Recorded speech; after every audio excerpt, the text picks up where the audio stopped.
that it is just as important to share how growing up in this condition affected me and how I overcame my situation. So I became a master manipulator and a master liar. I became a chameleon who can disguise myself to suit the environment that I am put in. Do you know that when you bully your child, you create a bully? When it comes to my relationships, I have always been drawn to guys who are polar opposite of my father. Packing up and running and being an escape artist is not the solution. I've read a lot of self-help books.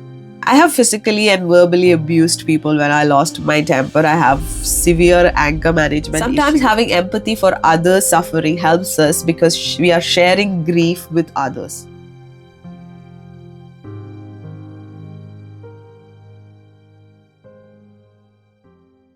Hi guys, welcome to Mantra and Maple Leaves. My name is Shruti. I hope you all are doing good. I got many positive responses in my last two videos. I was going to share another story with you in this episode. However, I thought that it is just as important to share how growing up in this condition affected me and how I overcame my situation. So when you grow up in a broken home, you never feel safe. And if you knew me as a child, you would know me or remember me as a boisterous power package. I was a hyperactive kid. I had issues following directions. And if diagnosed, I know that I would be diagnosed with ADHD, even though I am not an expert. This is mostly a self-diagnosis. The reason why I am saying that I would be is because it is not based on my opinion. It is based on what experts have written about it, that I know that I could be diagnosed with ADHD. As a kid, I realized that being honest is not the best way to survive with my parents. So I became a master manipulator and a master liar. I have schemed to get my ways. I have used my parents and relatives as pawns without any guilt to get what I wanted. I created many issues between my mom and dad because I knew that it was very easy to pit them against each other. I never trusted my parents fully. They do not know how I really am. I have a mask for different situation. I'm a different person at school, I'm a different person at home, and I'm a different person at my relative's place. I'm a different person everywhere. I became a chameleon who can disguise myself to suit the environment that I am put in. One might think that it is a good trait to be adaptable, but the issue is that I'm still struggling to understand who I really am. In my raw state, where my character is not defined by the circumstances and environment around me, I have no idea what kind of person I am. Moving to Canada has given me more of a free space to discover myself. I know that and understand that in my core that I'm a loving, kind, and a gentle being. I've never ever got a chance to discover that side of me growing up. Do you know that when you bully your child, you create a bully? I was a bully. I'm not proud of it, but I was. I have made a few of my friends cry and I've hurt them physically and treated them badly. I would like to take this opportunity to ask for forgiveness from those people that I've hurt. I know that it doesn't matter what my circumstances were and what I did was wrong. If you have it in your heart, please forgive me. When it comes to my relationships, I have always been drawn to guys who are polar opposite of my father. I have also treated the men in my relationships really badly. Every time I felt like a man is trying to control me, I have lashed back. I'm not saying that they were angels. There is a reason why they are my exes. But I have also not been a good partner to them. I have broken up with two of them just because they reminded me of some traits of my father. I'm truly grateful that I found Nick because he's a well-grounded person and he understands the importance of mental health and, he understands all those things better than me. He not only tolerates me, but he also helps me with proper guidance. As you know, in my past, I have tried to kill myself twice. I have done a lot of harm to my body. I have always tried to run away from my problems. What life taught me was to pack up and run. I have put a lot of miles between me and my problems, but it still haunts me. So packing up and running and being an escape artist is not the solution. What helped me was meditation.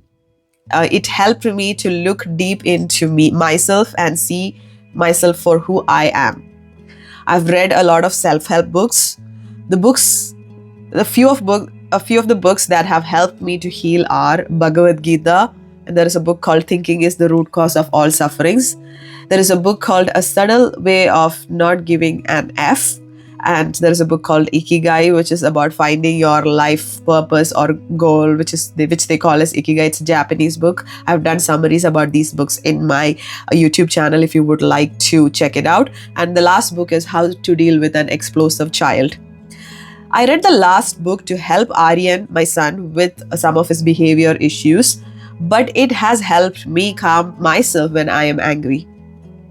I have severed a lot of friendships and relationships when it got hard.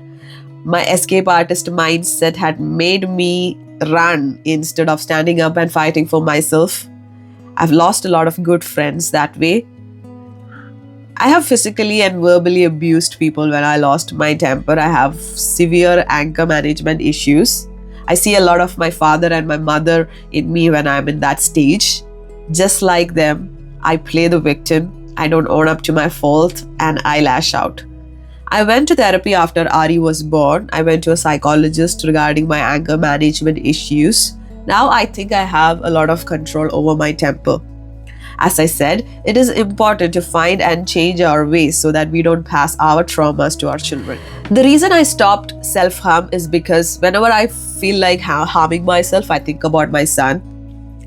Whenever I have a dark thought, I remind myself that I'm supposed to be a guardian to my child. I don't think that is the right mindset, but it helps me.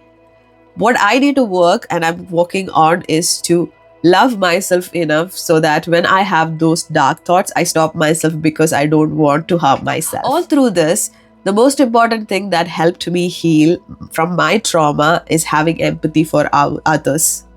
I have grief, so do you. Sometimes having empathy for others' suffering helps us because we are sharing grief with others. Everyone has some or the other thing that they are sad about or they are grieving. My suffering and grief are a lot smaller when we compare it to others. Understanding their grief and feeling empathy towards them helps me in dealing with my grief. It was also important that I forgive my parents. I do not have any hate towards my parents. My dad's father did not treat him or his mother nicely. So he treated me and my mom and my brother badly. My mom grew up in poverty. All she had was trauma bonds and she still sticks to them. I wish they had the opportunity and education and help that I'm getting now. I know that it would help them for sure, but I'm not sure whether they'll listen to my advice. I have given them these advices multiple times, but it's just like, I'm saying something in one ear and it goes out of the other. So I've stopped telling it. I will be sharing more of my stories in this series, not because I believe that I will get views for sob stories, but because I truly believe that India is still 25 years behind when it comes to women empowerment and equality. They still need to change a lot. Having 2 women officers do press meetings about Operation Sindoor is just the beginning. We have a lot of work to do regarding educating parents and providing proper education regarding parents to raise a mentally stable generation.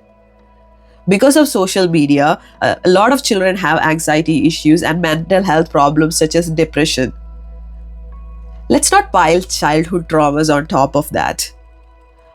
I hope that you will also use the books that I have mentioned, do meditation, and also go to a psychologist if you have issues with childhood traumas. I hope this video was useful to you. In next video, we will be talking about a very important topic which is slut shaming. Slut shaming is very common in India and it is done without any regard for how the other person feels. So it's something that I want to discuss in my next series. I hope you all have a wonderful day. Bye.